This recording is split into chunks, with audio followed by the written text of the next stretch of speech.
I hire a ton of freelancers, several every month. So in this video, I'm going to share with you how I do it. Hey everybody, I am Robyn Garret. I own my own business and I'm the author of Happy at Work and Be True to Yourself, the Personal Values Workbook. Using Upwork has been really successful for me in my business because of the quality, the flexibility, and the speed.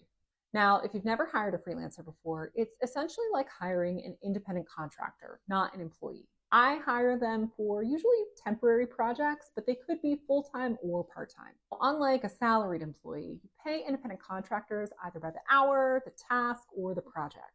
A lot of times these are short-term assignments, but for me, if I really like working for someone, I'll hire them again the next time that kind of project comes along. In my business, I hire freelancers for graphic design, project management, IT, content creation, lots of different types of tasks. It's flexible, which allows me to complete all of the work while staying within my budget. Upwork is my personal favorite contractor platform because of the quality of the talent.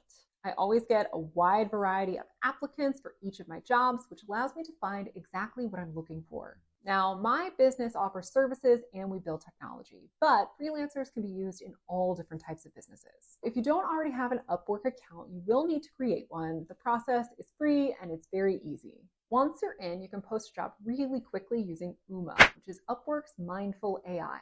That allows me to post up to 70% faster. Honestly, it's the easiest job posting platform I've ever used, and I have used them all. The AI reminds me to include little details that I may have forgotten or things that I might not have thought about. So let's say, for example, that I start writing what it is that I'm looking for.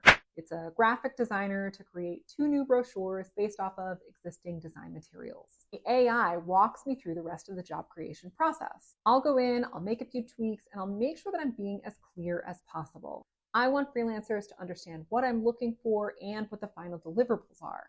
That allows them to include details in their proposal so that I can make the right decision on who's the best person for the job. Now, sometimes I skip the job post and I actually go to the project catalog.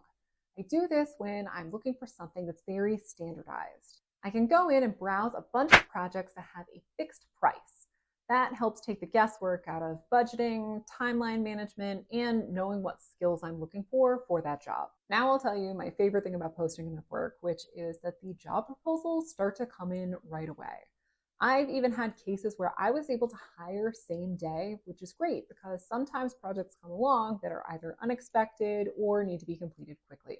We've all got deadlines to meet. So sometimes really when I'm in a hurry, I'll go in and use the quick invites feature, and that helps me find potential matches. When I'm ready to choose a proposal, I usually start with those that have the best match label. Best Match Insights is another feature that's powered by Uma, and it helps me look for candidates that have the right qualifications for my job. It'll even highlight relevant reviews and help me identify areas that I may want to investigate further. So I do a lot of interviewing, and if I'm being totally honest, I find it to be kind of an exhausting process. Fortunately, Upwork has everything built into the platform, so I do not have to keep track of multiple trackers, communication platforms, calendars, all of it. Generally, I like to start with a chat. So I'll go in and confirm that the person understands the project, and then we'll start coordinating for a potential interview. We'll schedule either an audio call or a video call, and that's something I always coordinate in advance so that nobody is surprised. As I meet with each person, I always take notes so that at the end of the process, I can compare and select the very best person for the job. Once I've made my selection, I go in next to their name and I click on Hire. That will send them the contract offer within just a few seconds. And that's it. Once they go in and accept the offer, we are officially ready to get started. So now I'm ready to get this project rolling, right? So I go into messages and it's time for me to share more details about what I'm looking for. I'll share my project brief, examples, and any specific directions. Now there are other things that I can do in here. I can share Loom screen recordings. I can schedule a video or an audio call. I often do a lot of video calls because then we can screen share, we can take a look at the work together. I give my feedback and they can ask me any specific questions that they have about the piece. So as my project continues, I go into my dashboard and that's where I can manage all of the projects that I have going on right now.